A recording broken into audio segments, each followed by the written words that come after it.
There we go. Hi, everyone. I'm Jessie, the Release Diva. I'm here with my lovely co-host, Rachel of Mark My Words PR, and we are with the fabulous Lizzy Charles. So, Lizzy, why don't you tell us a little bit about your latest release? Hi, everyone. Okay, so this is my latest release. It's called Perfectly Messy. It is the sequel to Effortless with You.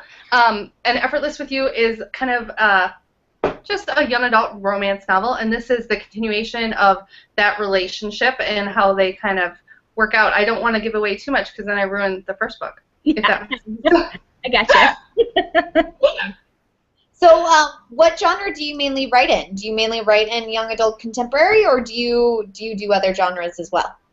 I started with young adult contemporary, and then I kind of dabbled in trying some other genres, and I just haven't, like, I get stuck on page 5. Like, it just hasn't worked for me.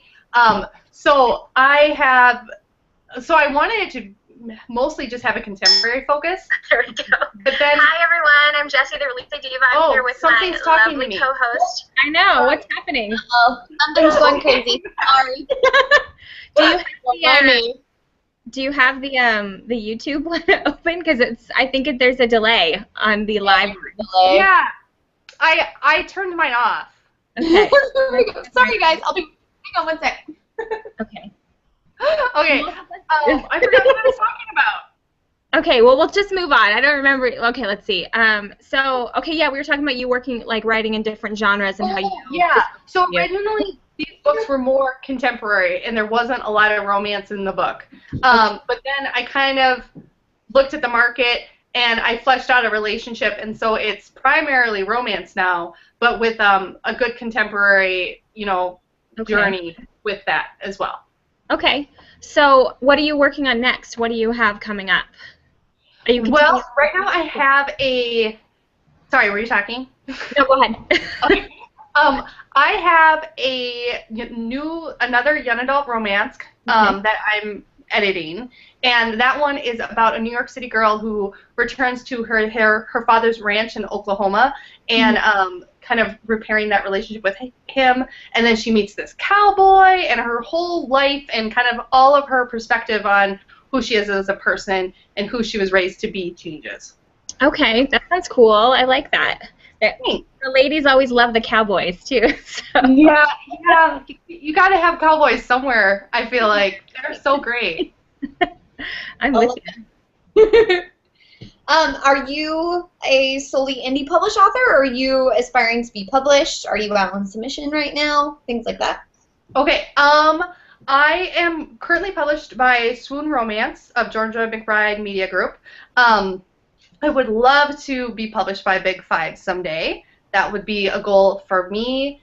And the cowboy book I just talked about, I actually call it Cowboy. It's called Where the Sun Burns. That's the regular title, but I just call it Cowboy because he's so hot. And so that one was on submission. I recently pulled it off just to redo edits because I didn't really feel like the voice was capturing the intention I wanted. And so that will go out back on submission. And then I'm actually toying with the idea of experimenting with self-publishing, and then I started another young adult romance, and that's called The Lighthouse Keeper's Daughter, and that takes place in Maine. It's only 8,000 words long right now, so there's not much to say about it. It takes place in Maine. It's about a boy who's a musician and how he meets this lighthouse keeper's daughter that they move to Maine, and their relationship and kind of her relationship with her father and his relationship with his father. Okay. Awesome. So I might self-publish that. We'll see. That's really cool. I think it's a good thing to do because so many people are hybrid authors right now, and they're doing so well doing that. So I think it's good to do. Yeah, and I think Sorry, go ahead. I think self-publishing, there's so much there's so much to do and so much to learn from it, and I think it would be almost kind of like ignorant of me to be like, oh no, I'm too good for that. And like, I think self-publishing, there's so much control. You can do so much with blogging, with marketing, with just your cover art, reaching people that way. And I just kind of like having at least a chance to experiment with it, because maybe I'll love it, and maybe I'll be like, I don't want Random House. Oh gosh, now they're gonna come after me. But I really would. But at least I think it would be fun to try it. So. It is, self-publishing. I've self-published pretty much all of my books, so it's nice. It's nice to have that control. Of course, the dream is to get one of the big publishers to pick you up. That's of course, Right. Rachel. I'm looking in your direction. Working on it. But it is nice to have that control, and it is nice to be able to pick my covers and pick when my release day will be, and pick like the price that I'm going to release at, and all that kind of stuff. And sales and everything like that. I'm very interested in it. I've been researching a lot, and I'm specifically hopefully designing this Lighthouse Keeper's Daughter book to be for that, where the Sunbirds, the cowboy romance, would be for submission to the big houses. So. Okay. Nice. All right, so we've got some questions from your fans. Rachel Conway, I don't even know how to just say that last. Stifled, I think. Yeah. Okay, so she says, you mentioned some Minnesota locations in your book. Have you been to those places yourself? Yeah. Okay, so the first book, this is called Effortless with You. Nice and shiny. This has most of the Minnesota locations. The whole book takes place in the Twin Cities. Effortless with You highlights the James J. Hill House. The James J. Hill House is this huge mansion in downtown St. Paul. James J. Hill was the first person to do like the railroads across the northern railroads across the country. So he's loaded. And this mansion, like a ton of school tours will go on it, and it's this gorgeous place. And so Justin, the main character, he owns a painting business. Or sorry, he's the love interest, I guess. He owns a painting business, and he's bidding to paint on the inside of the mansion to get that job. So they go to that mansion a lot. And I actually have a cool connection with the mansion. I was touring it, like, I don't know, I think you go like every 4 years if you grow up in the Twin Cities. So I think it was my 4th grade tour, and I was going through it, and I remember being in one of the rooms, and they said, okay, this is the seamstress's room, and I looked at a picture, and they said, oh, this is the seamstress, and I looked at it, and I was kind of like, she looks like my dad a little bit, but in like a female way, and so I was like, okay, and then in the basement, they said, we don't have any of James J. Hill's silver. That's super expensive, and it's gone. It's missing, and they're just telling about everything. And then I went home that day, and my grandma was there, and I said, Grandma, we went to the James J. Hill house, and she was like, oh, my cousin was a seamstress for James J. Hill, and so that's why. Wow. And they looked like identical, so that's why my dad looks like her. And then she said James J. Hill loved her so much he gave her huge amounts of his silver. And so I was like, so when I first book, I was like, I have to have James J. Hill House in it. So that was my big connection there. And then there is Nina's Cafe and W.A. Frost, which are close to James J. Hill House. And those are just kind of downtown St. Paul hot spots, but not like party spots, but a really fun patio restaurant and a really just great coffee shop with great soup. So some favorite spots for me. Cool. Yeah. Rachel has another question. What do you feel is Lucy's best quality, her worst? How is she like you as a teen, unlike you? Oh my gosh. That's a lot. That's a lot. I would say Lucy's best quality is her ability to pick herself up after she's been slammed down. Like, she keeps trying, even though she keeps either falling flat on her face or the rug gets taken out from underneath her. And I really admire that in people, so I wanted to write that into her. Her worst quality, which is kind of also a good quality too, is she's very honest. She lets her words get away from her before she thinks about what she's saying. And so I did experiment with that on a negative side and helped her learn from that throughout the book. And through both books. In fact, Perfectly Messy, a lot of people have been like, wow, Lucy really grew up in the beginning compared to Effortless with You. And that makes sense because she grew through Effortless with You. But then at the end of the book, when things get a little messy, she starts letting that filter down again. And it's kind of fun to watch her mouth run away with her a bit. Oh, cool. And then what was the other one? How is she like me? Yeah, was she like you as a teen? And how is she unlike you as a teen? Definitely the words running away with her would be my teenage self, absolutely. Unlike me as a teen, she's braver. she's probably the person I wish I really could have been in the bravery front and really stood up. She stands up for herself eventually. I think that her journey that she takes in these books is more reflective of my whole journey through my 20s. I'm just 29 now. So, I mean, I'm to that point now, but I wish I would have been at that point at 17, 18 years old. Nice. All right, that's cool. All right, Rachel has another question. She says, who was the last celebrity you dreamt about? Oh my gosh. She knows you. Does she know you personally? Do you have these conversations? She's another Minnesota writer. She wrote some really great books. So okay, I knew she was going to do an embarrassing question, so I have to think about it for a little bit. Okay, here's one. I've been a little obsessed with the BBC Sherlock show. Mm-hmm. Okay, that sounds great. Show ever. I love it. Do you? Okay. Yes. What's I Sherlock love name? I can't remember. What is he? What? What's the actor's name? Who plays Oh, Sherlock? Benedict Cumberbatch. Yeah, okay. So I had a dream with him, but he was playing Sherlock. And my husband and I were stuck in our 2-bedroom home. We have this tiny townhome with 2 bedrooms, and we have 3 kids. So it feels like really cramped a lot of the time. But then I just think, oh, if I lived in New York, this would be huge. So I get through it that way. But I had this dream where, like, he showed up, and he was trying to help us find the mystery of, like, the missing rooms. And, like, we were, like, going through our house and trying to find this missing room that would solve everything, and we wouldn't have to, you know, have a baby that lives in our room. So, and then I woke up. We never found the room. He didn't do a very good job. That's so. I love that show. Like, I'm obsessed with it. We binge watched it like when it like the new season came out on Netflix. Yep. Like, I could not stop watching it. Yep. It's such a good show. It's like so good.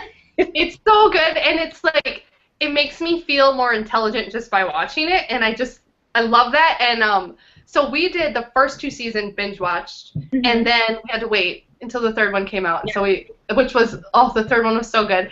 And now I've been doing Newsroom. Right? Okay, I haven't done that. Newsroom is so good. Isn't it? Oh, so good. So good. So I just finished the 1st season of Newsroom, I think, last week. And now I have to wait until the 2nd one releases, and I don't know when that's going to be, and I'm very sad. It'll probably release right before they air the 3rd season, so that's coming up really soon. Because it normally airs. Yeah, really? So it should be coming up really soon. It's insane. I need to watch it. I'm stopping myself from Googling to find out. There you go. Okay. So I cannot say this name, so I'm very sorry if I mess it up. But she has a lot of questions for you, which is exciting. But Parisa Ruzikar, wants to know which book was harder to write, Effortless with You or Perfectly Messy? Effortless with You, absolutely. The first book, it was the first manuscript I've ever written, and so that took me a 1.5 years to write. In that time, I had 2 babies, and I had no idea what I was doing.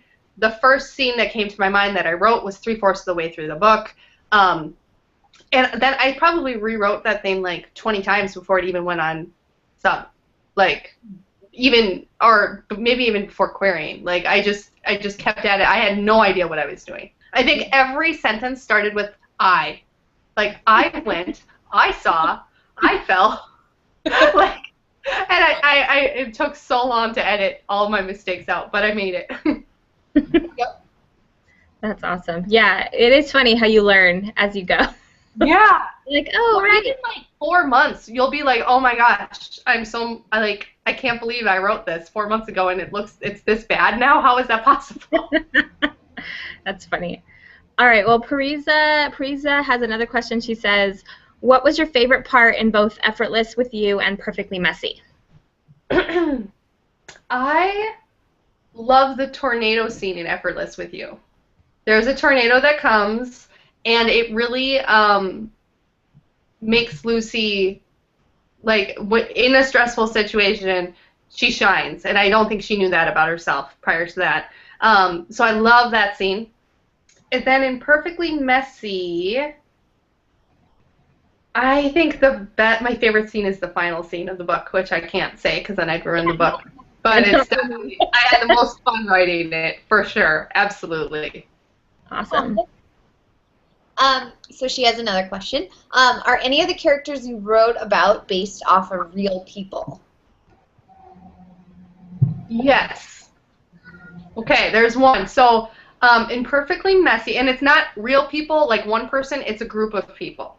There is, in Perfectly Messy, Justin's cousin, who's this younger guy. He's like, I think 14, and Effortless with You. He is, his name is Alex, and he is this really energetic kid who loves boy bands, but he's also like into basketball, and he's kind of a super nerd, but like he's just all over the place, and a lot of people love him. I had growing up through middle school and high school, there was this group of guys at school who just acted like that all the time. So I based his character, one person, off of probably a group of 6 guys that I grew up with. Funny. And then Justin, he is based off of, well, this isn't a real person. He's a fictional person. Can I pretend that? Can I share that? Yeah, of course. Justin is loosely based off of Mr. Darcy from Pride and Prejudice. Okay. So he is the love interest. Very, very loosely based off of him. And Lucy is probably more than anything based off of myself. So. Well, that's what you tend to do, right? As an author, you sort of like, whether you want it to be or not, you tend to have a lot of yourself in your female leads. Yes, absolutely. And I think with my first book, I don't know who told me this, but somebody said everybody has a personal story that they need to get written. And you've just got to write it to get rid of it, and it might turn into something or it might not.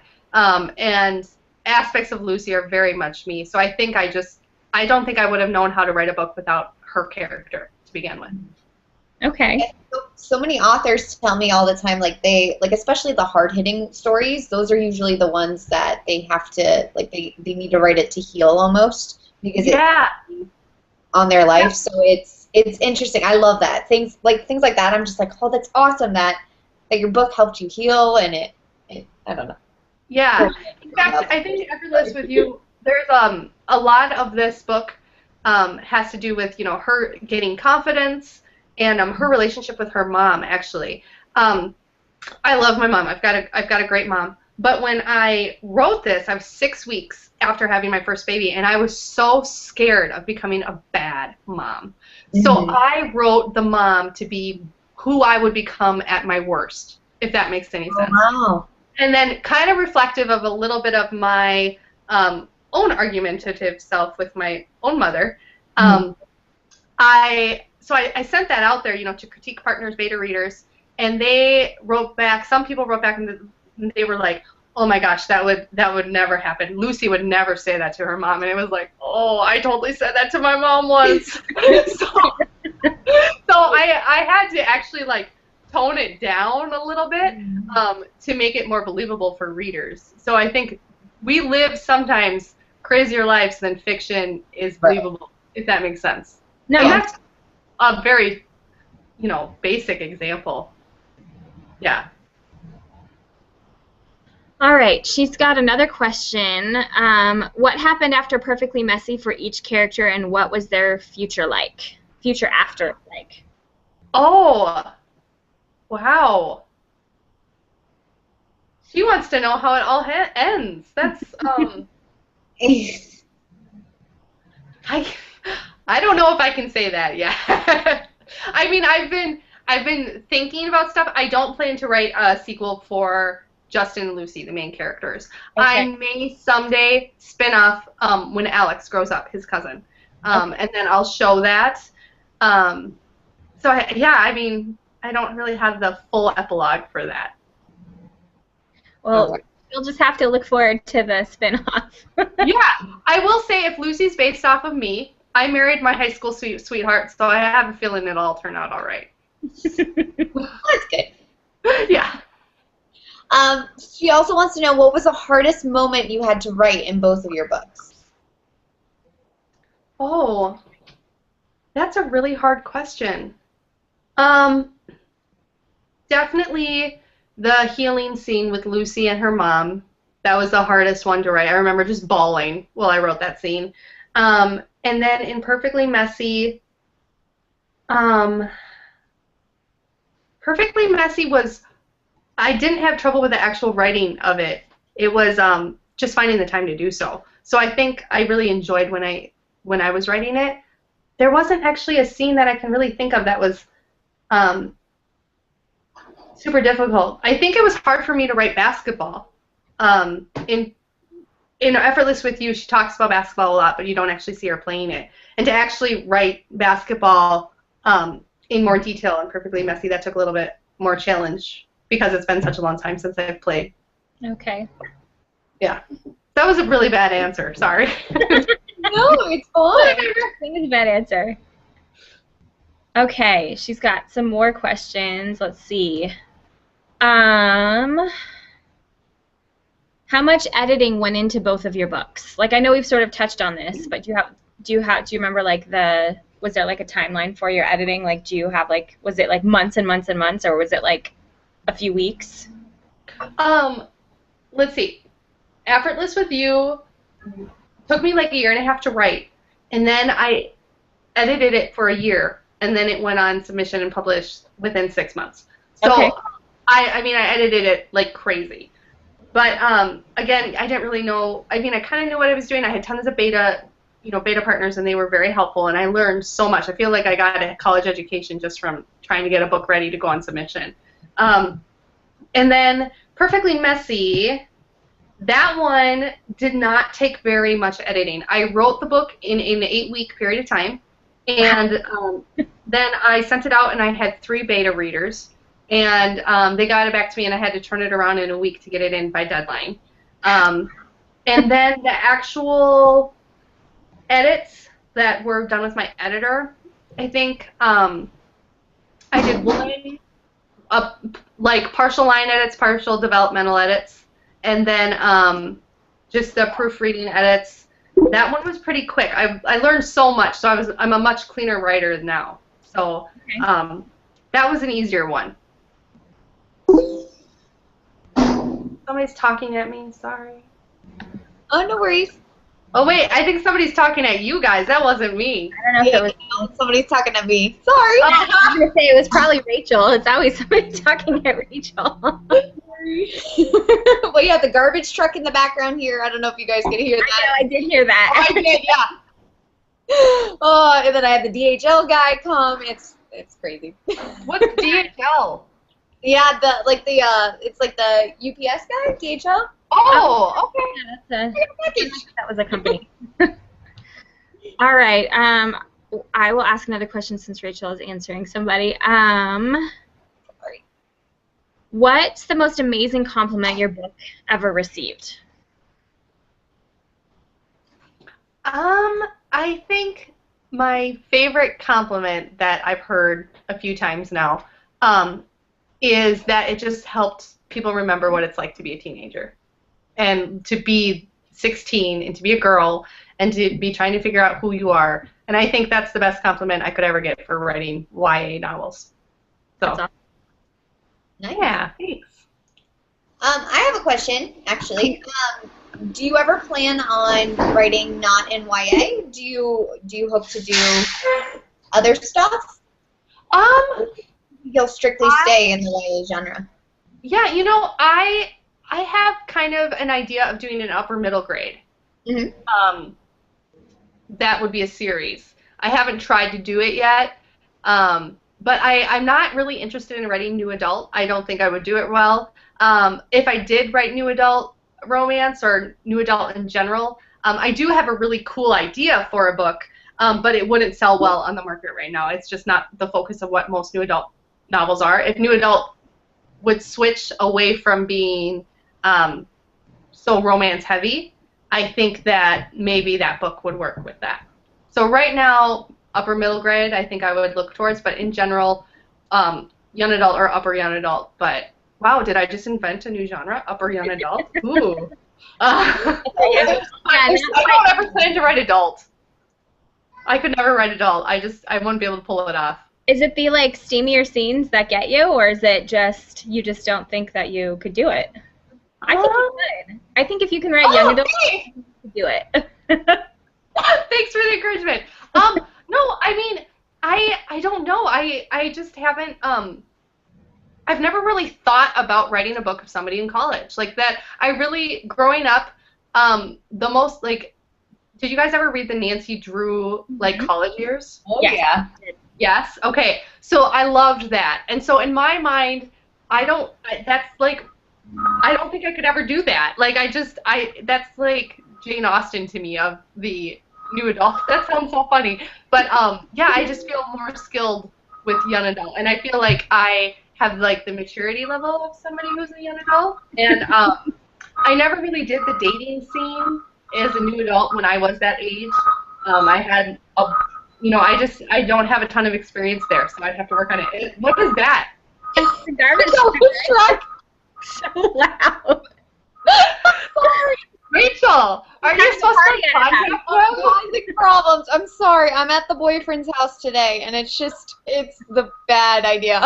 That's awesome. Okay, so you're a mom. So when do you find time to write? When do you make it all happen? Is it nighttime or is it just whenever you can, little snatches of time? Oh my gosh. I haven't written for 2 weeks, but I think that's because I'm coming out of release. I edited last night, so score. I would say most of my time is the kids go to bed. If I can get them to bed by 8, I work from 8 to 11 or 11:30 straight. And my husband works from he'll work then too.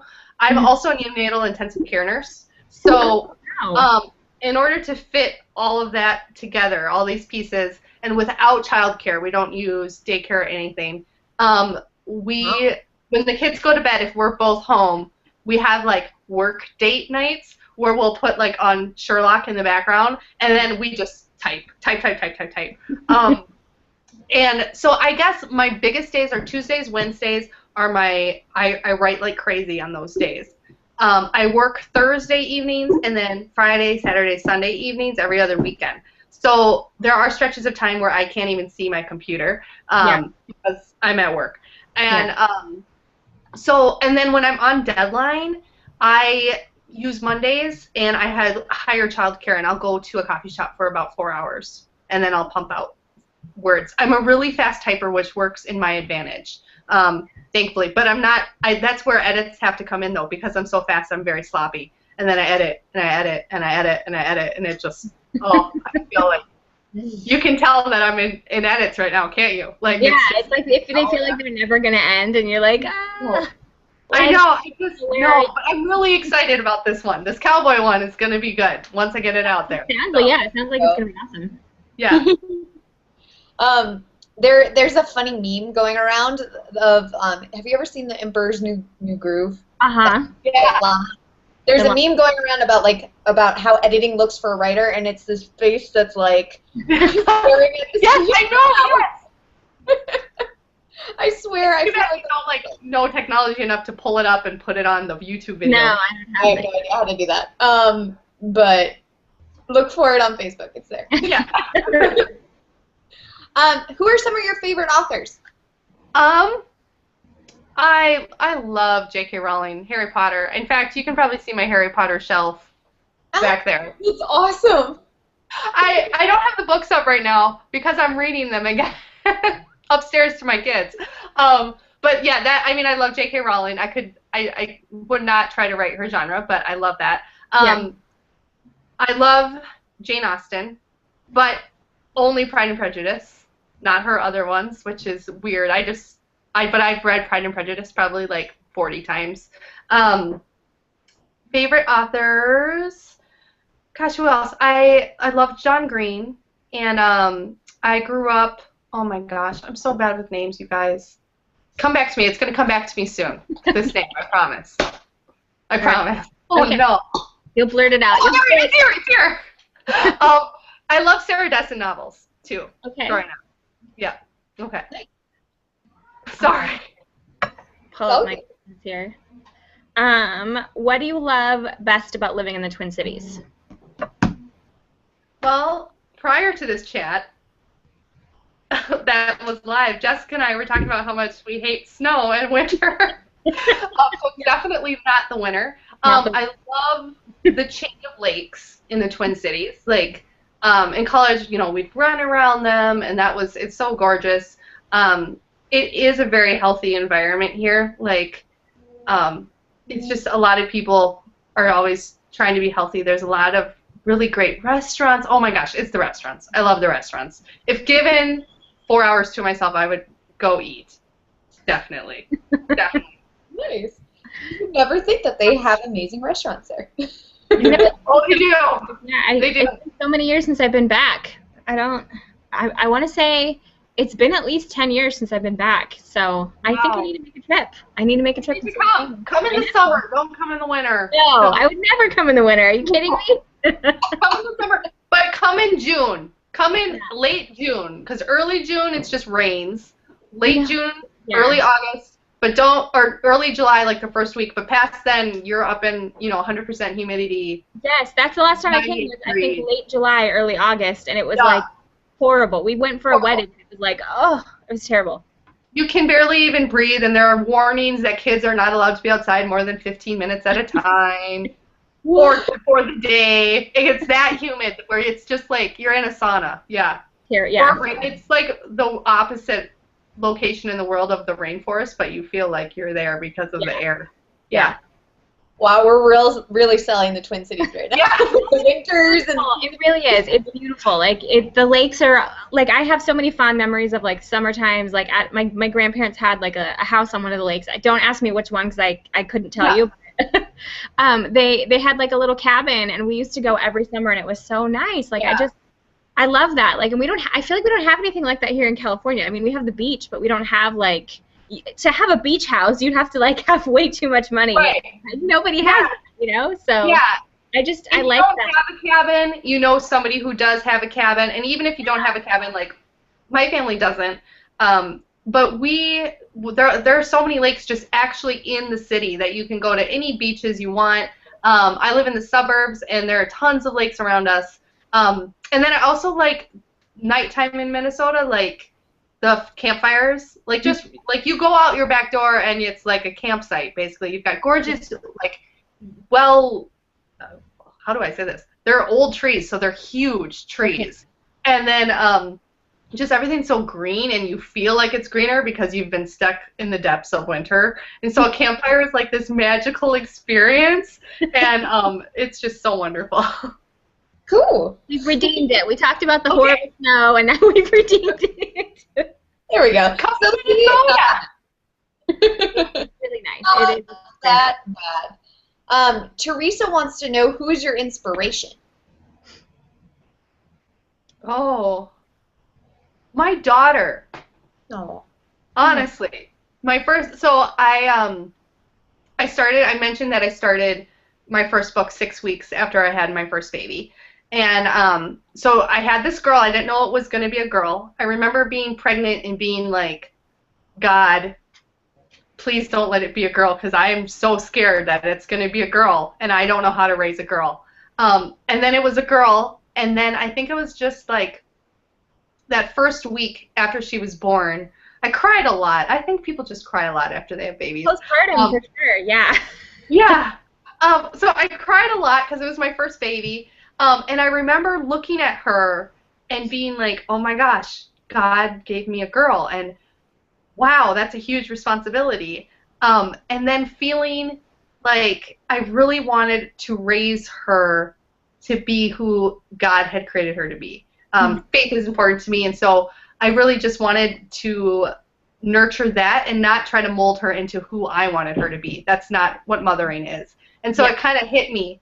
And then it slowly started like chipping away at me. And then there was this feeling of like, Lizzy, how do you expect to raise your daughter to be who God created you to be if you aren't who God created you to be? And all my life I've been writing in secret. Or like saying, oh, I want to write a book someday, but really like it was just a secret thing. I never thought I could do it. And then it wasn't until I had a daughter and I realized that I wanted to raise my kids to be who they're created to be that I was like, okay. So I started it, and then it turns out, I knew I would love it, but it turns out I was good at it once I learned how to edit. That's awesome, though. I love that answer. Yeah. That's really cool. Is it the eventual goal to write full time? Yeah, that would be my dream come true. I would love to write full time. I would like to stay for sure casual as a neonatal intensive care nurse. There's something so great about walking in through those doors. It helps you prioritize your life instantly. You know, like it's just such a great reality check. Like when I'm having a stressed out day about something with writing, or something with my healthy kids, to go in there and to serve these babies and their families, it's really nice and it's good for me. So I'll always be doing it in some way, shape, or form. No, I think it's amazing. I think my son was in the NICU after he was born, and I just, like, the nurses in there were amazing. Like, he was only, thank God he was only in there for, like, 2 days, but it was, like, the scariest time of my life, and the nurses were so amazing. Like, so amazing. We're a unique group of people. We get really calm when things get stressful. Like, parents would never know that we're freaking out internally. But really, like, we just really love moms and babies, and we just want to take care of these kids because we know the moms can't at that period of time. And then, you know, nurture them and teach them how to do it, and then the babies eventually grow up and get to leave. It's really fun. Yeah. And then also, as a nurse, like, and all of my babies, they didn't go to the intensive care. They were all healthy. And I just look at these parents, and now as a mother, too, and I just think, oh, my gosh, you guys are heroes. Like, to go through even 24 hours in the NICU, it's so scary and terrifying. Premature babies are so different, or sick-term babies, so different than any book you've ever read about babies. Mm-hmm. So it's like learning everything again. Sorry, now we're talking about the NICU. No, I think stuff like this is cool because it kind of gives people, like, an insight into you personally. And I know that when I hear stuff like about my favorite authors, I'm like, oh, they're people too. They actually do, like, normal people stuff. Exactly. I do, yeah. In fact, if you have a premature baby in the Twin Cities, I might be the one at your delivery. There you go. There you go. Come to the Twin Cities and have a premature baby. So if you're going to have a premature baby, go to the Twin Cities. Yes. We do have great hospitals here. That's another good perk of the Twin Cities. I was born there. Hey, you know, I turned out okay. There you go. There you go. All right. So I know we touched on this. I think we touched on it before we actually started the thing. Here's a question. I know you were represented by Jamie Bodnar-Drowley. Getting the call is such a highlight in a writer's life. Can you give us the quick lowdown on how it took place for you and, like, what you were feeling, like, when you finally got the call that she was going to represent you? Wow. That was probably the most unique call that she has had and that I have had. We set up the call where first we chatted because she really likes to get to know people. Mm-hmm. And she's like one of the nicest people in the world. Like, she is so kind and so intelligent. And I remember talking with her and feeling like I was talking with, like, a sister or something like that. And but then just being so incredibly nervous, like, after I talked to her. While I was talking to her, I felt like I was just chatting, it was fine, and then after I hung up, I remember shaking. And then she emailed, she said, okay, well, I'm going to call you back in 2 days. And then I was like, okay. So for 2 days, I was like, okay, what's going to happen? And that was a hard 2 days. Oh, my goodness. I would not want to live those 2 days again. And then she called, and we talked. Like, the moment I was talking to her, though, like, all the nerves went away. And I didn't know if she was going to offer or not. But again, it was just like talking with a friend. And then we had a really good conversation. And then the conversation ended actually and without having an offer. But I was okay with it because I was, you know, so happy to talk with her. And then later that night, she called me back and surprised me with an offer. Okay, I can't say it right. Offer. And that phone call kind of rocked my world. Like, I just remember I was in tears. Like, I could not, after connecting so well with her, like, and just feeling like she knew me and I knew her and we were on the same page on what we wanted. I totally cried, and then I was like, oh, I'm so embarrassed. I shouldn't be crying. This is a professional thing. And she's like, no, this is great. I love it. And I really love her. She's just fantastic. That's awesome. Honestly, like that's how it should be with your agent, not to like go No, anything yeah, into that about what I do, but like honestly, that's how it should be. It's you should trust that person completely, and yeah, they have your best interest in mind and all that stuff. So yay. yeah, I feel yeah. that We way both about my agent. Yeah, we both really like people of character, and I can say that Jamie is a woman of great character, and to me that matters so much. Mhm. So that's why I am very happy to be with her. Yeah. That's awesome. I love it. That's All weird. right. Let's see. I think we. I have a question. Yeah. If you were to cast your books into a movie, who would you cast? Oh man, I am going to change my answers from a YouTube video that I actually had to make once that never got posted. But I'm very thankful it didn't get posted because I was like, was I pregnant then? I must have been pregnant. I did not look good. I can say that. Um, so for Lucy, definitely Jennifer Lawrence. Like she's just, she's all of her like falling on the red carpet, all of that stuff is totally Lucy in every way. And then for Justin, originally I said like a younger version of Henry Cavill. Is that how you say it, or is it Cavill? I don't know. It's one of those. I But know you know, the Superman. Superman guy. Yeah. I think a younger version of that, or a less cocky version of Zac Efron. Okay. Okay, I can see that. if that makes sense. Like Yeah. there's nobody who would actually do it the way I envision him. I think it would have to just be a no-name person who like Yeah. could break through. But I would love Jennifer Lawrence to be Lucy. That would be awesome. That's cool. Just based off her red carpet style. Not even Hunger Games. She's really cool. I've met her before. She's awesome. You met her? Yeah. God! Rachel's kind of a big deal.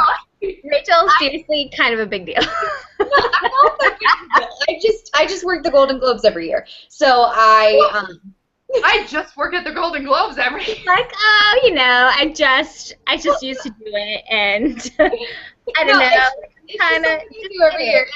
And it's a lot of fun, and she's one of the people, like, you could tell, like, when people are really nice and really mean very, very quickly when you work the red carpet. And she is one of those people that will actually look you in the eye, talk to you, and not talk to you through her publicist.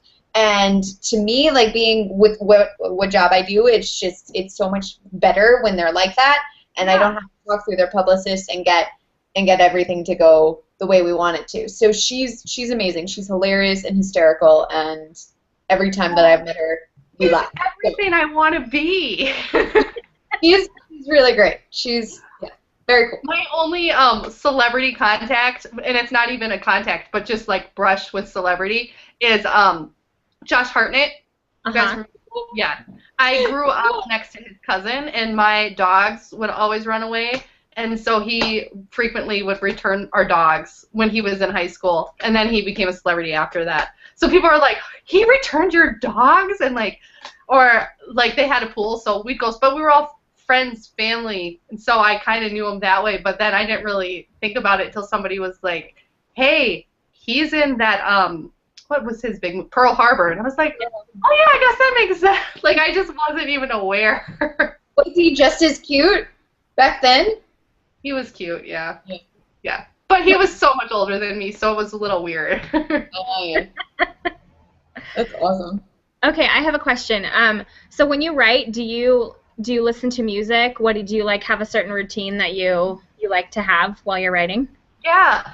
Okay, so in my mind, what I do when I write is, like, if I was to put together the perfect writing experience, I would have, like, this great soundtrack going, and I would have dark chocolate with me, and I really like sparkling grape juice. That sounds funny, or sparkling water. I'd have that, and I would be outside. What actually happens is the only thing that makes it there is chocolate, and I sit in the dark, and there's no music. I don't have time for music. I just write, like I sprint when I write, and I'm really bad with music. Actually, I was talking to Rachel before this chat, I think yesterday on Facebook. And I was like, please don't ask me anything about music or the titles of songs because I don't know anything about it. And I love music. I married a musician, but because I married a musician, I think I've developed a little bit of a crutch where I don't know the names of bands because he does. And I don't have enough room for that stuff. So I don't really do. I'll listen. I think when it was Perfectly Messy, I listened to Anna Kendrick's Cup Song on repeat on YouTube for probably like a couple hours one night. That's about the closest I got. That's great. Funny. That's very funny. What advice would you give to somebody that's an aspiring writer? Like, what would you say to them? Don't wait for the perfect time to write. Just write. You don't need fancy stuff. You don't need to be at a certain place in your life. Just sit down and write. And then if you don't know where to start, don't start at the beginning. The hardest thing to write is the beginning. Start with where your characters are in the middle, or like your favorite scene, and then just learn from there. But don't wait. Just start. Yeah, I agree with you. Advice. Yeah. And that's probably where your book should start anyway. What? I was going to say that's probably where your book should start anyways. Right. Like when I start a book, I think of the beginning, and then I jump ahead like at least a full chapter in my mind, and that's where I start the book. Because nobody cares about that stuff. I can't do that. I don't know. I must be weird because I just have to, like, if I'm going to write it, like, I have a hard time writing out of order. I just can't do it. Like, it makes me all jumbly in my head, and so I just have to, like, I don't have an outline. I just like to write it all in order. Well, my first book, I didn't know what I was doing, so I just wrote, and then I realized that I wrote to the end, and then I realized that I still needed, like, the entire story. So I started at the beginning then. With Perfectly Messy, I did have an outline, but I didn't actually start physically writing it until my brain had worked through what my personal first chapter would have been. And then I started it there because that's where it gets interesting for readers, if that makes sense. No, it does. So do you like to have outlines, or do you like to just sort of like go by the seat of your pants and just go? What I consider an outline, probably most people would not consider an outline. Okay. So I have like maybe a paragraph written about my book, and that's my outline. Okay. And then I might break it down to, once I get closer to chapters or concepts, I'll have one word like basketball, and that'll represent an entire chapter for me. Where I know authors who have like actual like conversations outlined before they micro outliners. Yeah. I can't do that. Yeah, I can't do that because my characters, like when I write, my characters change the story. If I have, they change it, and I always feel like it makes me sound like I'm crazy when I say it, but like they do. They change the story, right? Like they're like, no, this isn't happening. This is happening. So you're like, glad I spent all that time outlining.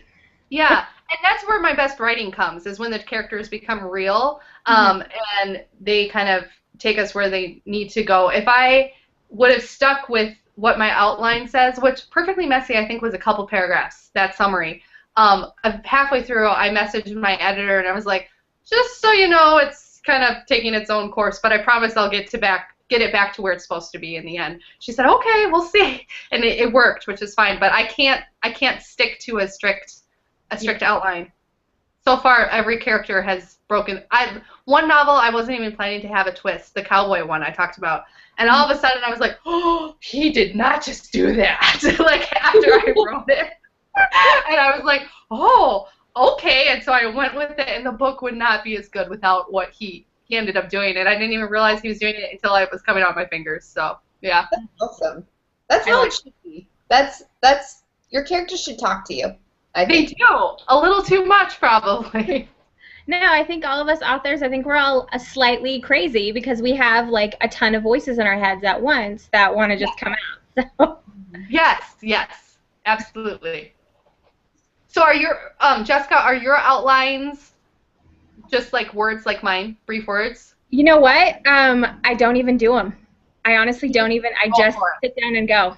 Yeah, I sit down and go, and occasionally, like, it wigs me out when it happens, but occasionally I'll get something that, like, will happen towards the end of the book, so I'll just have to, like, I'll write down, like, a whole scene, and that will just be, and I'll just copy and paste it later on in the book. comes up. Yep. But no, I generally will just sit and write, and I can't do it online. Like I have tried in the past, and it was like chapter 1, chapter 2, you know, and I tried to like kind of like do like and I hated it. I was like, I feel like I'm like, I don't know, I just didn't like it. It wasn't for me. And the characters changed immediately. Yep, my let's see. Well, Perfectly Messy, I had to have outlined because I was on contract with a due date in 8 weeks. I had to get it done. There was no option. So I had to have a direction.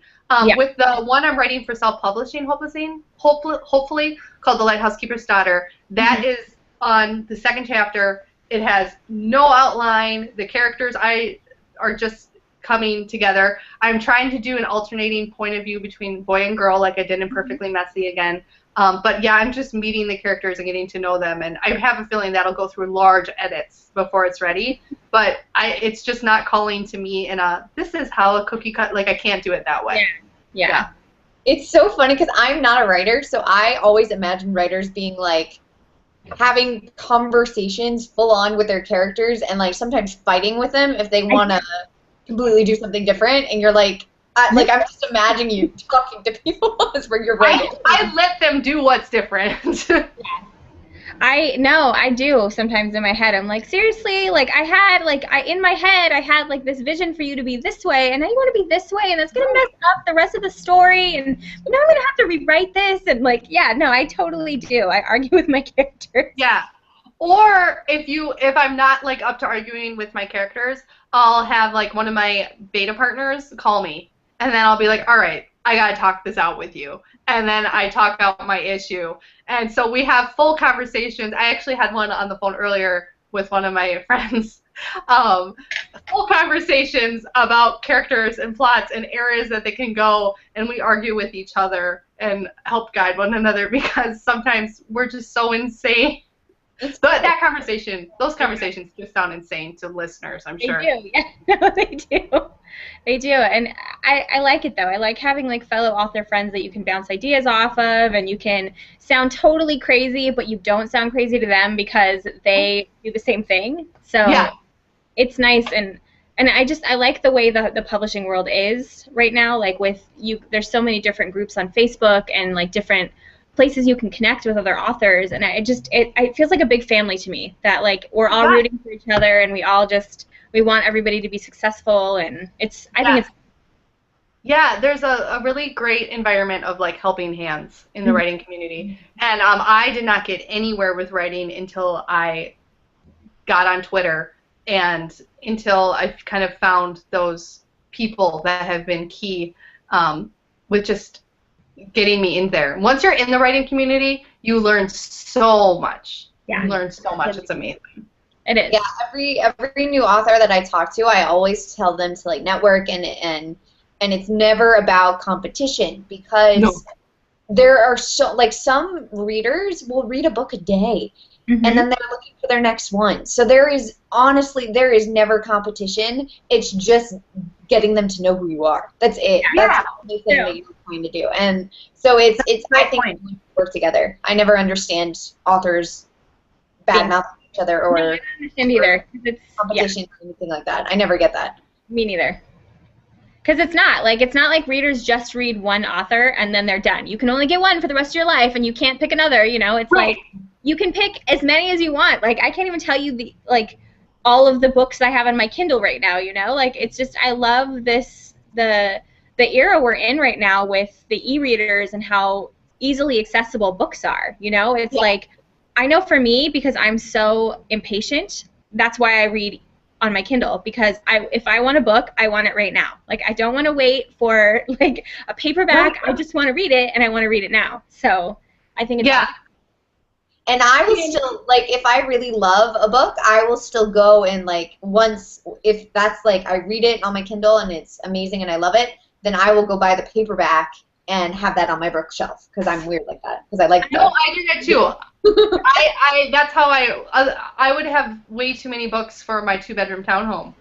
So if I did it that way. So I just buy my favorites. I always get them on the Kindle first. And then I buy my favorites. The only time I buy books that I haven't read yet is if I'm at, like, an author signing, and I want to support them, and I buy their book, and then they sign it, and then I read it. So Yeah. See, I don't read my signed books because I want to keep them all pretty and like nice. I never read the ones I get signed. Like I'll just go and buy it on the Kindle. Like I'll do that, and then I'll also have their signed book. That's really smart. Because I'm a little, like, apparently OCD about keeping my signed books nice. Like, I don't know. Like, the rest of my house isn't nice, but, like, my signed books are nice. Hey, if that's your space, man, you own it. Yeah, exactly. Exactly. Oh, that's really funny. So, what are you reading right now? Oh. Okay, well, I'm reading a book. Well, does it count that I'm critiquing it, or does it need to be something that's out? No, it counts that you're critiquing it. Okay, I am reading the sequel to Full Measures by Rebecca Yarros right now, and it's called Eyes Turn Skywards. So that she is working on that, and I'm helping critique that, and so that has taken up my reading time this week. But I really want to read Divergent. I've never read that series. Me neither. I've never read it either. It's good. It's better. I think it's better than the movie, but that is just me. What's his name is very pretty to look at in the movie. Yeah. But the book is really good, really, really good. I highly enjoy it. So. Yeah. So I'm the type of reader where once I open a book, I do not eat, sleep, or take care of my children or family. Like I inhale it, and it's usually about a 4-hour session. And so I have gotten to the point where I need to have like a conversation with my husband and be like, I'm going to read a series this week. And he'll be like, okay, let me get a babysitter because nobody gets fed. So I really want to read that series. I just haven't had the chance to do it yet. Yeah, it's definitely worth it. Yeah. And I haven't read it, and dystopian for me, like, I've tried, like, I've read one, just, like, I read the first 2 Hunger Games books, and for me, I just didn't get the appeal, but I know that everybody loves them, so I think, it's not for everybody. Divergent's definitely different than Hunger Games. Hunger Games, I would, I would compare Divergent, or, like, I would compare, Hunger Games to, like, Battle Royale, which is that Japanese movie where they all kill each other. Yeah, it's good. It's really good. But it's Divergent goes into all this other stuff, like proving that you're strong and proving that. Sorry, I'm a huge fan girl. I don't know. No, I gotta read it. For me, it's not. I'm all romancy right now. I want to be all like, oh, like my heart's a flutter, Like, Yeah. I totally get that. Well, isn't that in Divergent? There's romance in that. From the trailers. It's a very cute, but like it's mixed in with all that other stuff, and it's just I don't know. I'm probably gonna get like all these emails about like how would you not like that genre? Dystopian's the best. But some genres you just don't connect with. I've read like the City of Bones books. I've never connected with them. I've tried to read them. I cannot connect. There's no connect. Yeah, I like steampunk though. I like that sort of feeling. So I think my steampunk, or your dystopian is my steampunk. Yeah, exactly. And that's why there's so many different genres. So there's always something for us to read, right? Yeah. There's something for everyone. Yay! Exactly. All right, looks like we are just about out of time. So is there anything you want to leave your fans with? Anything you want to say? Thank you. Thank you for reading my books. Seriously, they're the reason that I was allowed to write Perfectly Messy. They're the reason that I keep trying when I sit down at my computer. Like it's amazing to me to know that there are so many people out there who have my book, and I know that I'm not like a huge big 5 author, but I don't care. Like even if it was just like 30 people who loved my book, I would just treasure it. So I think thank you is the biggest thing. Like, thank you for taking the time, taking the risk with Effortless With You to go with an unknown name and just to run with it and see what I could give you. And so it's really nice that you guys have stuck with me. Thank you. And I'll give you more. I'm working on it. I've got a 6-month-old who just screams all day of happiness. Like he just shrieks and I can't get anything done. Well, enjoy him while he's young, right? You know, enjoy the happiness. Yeah, we've got a lot of that. We've got a 4-year-old, a 2.5-year-old, and a 6-month-old. Wow. Yeah. I don't know how you write. I don't know how you do it either. I have one child, and I'm like, you're on your own today, buddy. Like, Mom needs to write for 10 hours straight. Yeah, no, I've never gotten 10 hours. Ever. I can't imagine what I would do with 10 hours. I bet I would finish a book. You know, it was because I was a procrastinator and I had a deadline with my editor, and I was like, I have 3 days to write 40,000 words, and it's surprising what you get done if you have no choice. Yes, yes. Deadlines make a huge difference. If you can set your own deadlines, then you can meet them, or stick with your plan. Then you can get so much done. I have not set any deadlines for me this summer. I'm taking kind of learn to re-enjoy writing. Break. Yeah. I mean, I love it, but with Perfectly Messy, that was due December 1st. I had a baby January 1st. I had my maternity leave. Halfway through my maternity leave, I got my edits, and then I went back to work while edits were still happening, and then it came out, and now I'm like, oh. And so I'm just kind of learning to love new characters because I spent a lot of time with these characters. And then I'll start setting deadlines. I think come September, I'll be like, okay, I'm going to get this book done by November 15th or something like that. Then I'll do it. There you go. Yeah. Well, awesome. It was so great having you on the chat, and admittedly I haven't read your books, but I cannot, I'm telling you now, I'm going to go ahead and read them because they sound great. Now I'm going to get one click. Feed my Kindle. I know. Yeah. I know. It's hungry. Your Kindle is so hungry. It's ravenous all the time. It's always hungry. Exactly. If there was only a way to hide those Amazon receipts, right? Yeah. Yeah, my credit card bill does not like them. No. Well, thank you so much again, and it was so great having you. And thanks to Jessie, too, because, I love you. And we will see you next week, guys. Yeah, sounds good. Thank you. Bye, everybody. Bye.